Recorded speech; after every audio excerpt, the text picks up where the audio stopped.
Hey, it's Gino here from realeverydayenglish.com. Join me in today's video because we're going to be discussing British work banter or culture. Okay, let's do this.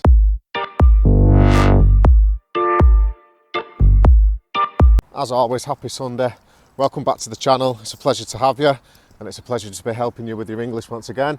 As always, if you are a person who is trying to improve your English, become a more natural and confident English speaker, then you might want to consider subscribing to the channel. And if you do subscribe, make sure you hit the little bell notification, because then you will be notified each time I upload a new video, okay? Okay, so I suppose the first thing to explain is the word banter.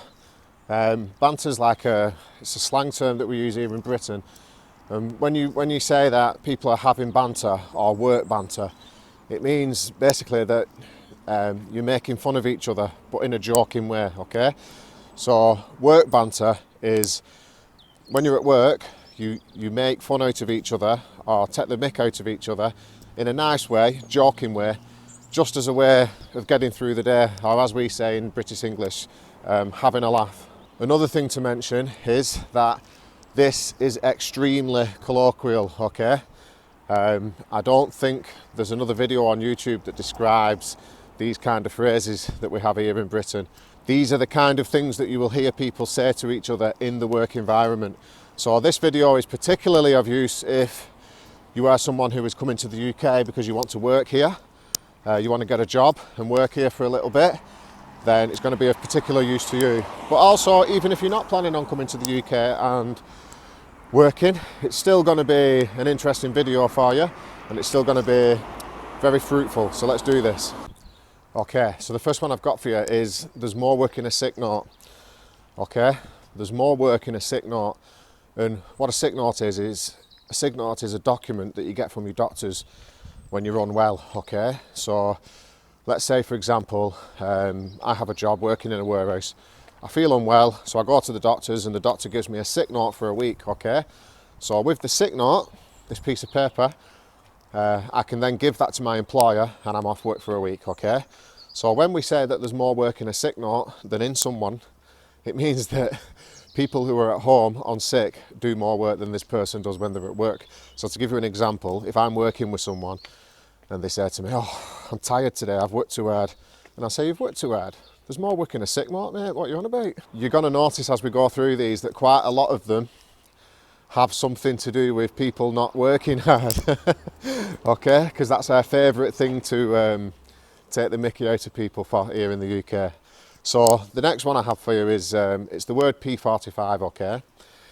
Now, it's not the word P45 that's actually the banter point, because all the P45 is when you stop working for a particular company, okay, so you terminate your employment, that employer or that company will then send you a P45, and the P45 summarizes all of the tax that you've paid during that employment, and it also summarizes how much you've actually been paid in total, gross and net earnings. The difference between gross and net is obviously tax, national insurance. But as you can imagine, as this is a document that you receive when your employment has been terminated, it gets used as a banter point, okay? So to give you an example, if, again, I'm working with someone and they say something like, I wonder what we're going to get for our Christmas bonus this year, okay? It's traditional to get a Christmas bonus from your employer. And I could say something like, with the amount of work you do, mate, the only thing you're going to get is your P45. And it's implying that he's going to get sacked. Okay, next one is the word skive. And what skive means is to avoid work or duty, okay? So if you're skiving, you're trying to get out of doing any work. That's what we say, is skiving. Or you can describe someone as a skiver, which means they are a person who tries to avoid work and duty. So to give you an example, let's say I'm at work, I walk into the canteen. The canteen is the place where people have the brew or the break, and two of my colleagues are stood in there talking, and we're really busy, okay? I could say something like, "Come on, you two, stop skiving. We've got loads of work to do out here. Stop skiving," and it means, come on, let's crack on. Next one is the word brown noser, or the action is brown nosing. And what that means is when a person tries to please the boss, or your boss, or a particular boss or manager, excessively tries to please them in a way that's not authentic usually. So this can be used in a negative way, so you can actually call somebody a brown noser in an offensive way, but it can also be used as banter as well between friends. And what I mean by that is, let's say for example, I see one of my colleagues, he's one of my good workmates, and I see him talking to the manager, yeah? So he's talking to the manager, and then when I see him later on, I can say something like, seen you before mate, brown nosing, and it's just, I'm just taking the mickey out of him, just trying to wind him up, and that's how we use it. Next one, pull your finger out, or to pull one's finger out, it should be, but that's how you'll hear it said from one person to another. Come on, pull your finger out. And it means basically stop wasting time or dilly-dallying and take action and start working. That's what it means. So you'll hear that said between people all of the time. If somebody stood around talking, for example, you'll hear one person say to the next, come on you lot, pull your finger out. And it means get to work basically, that's what it means. But it's also used as banter. Money grabbing, or a money grabber.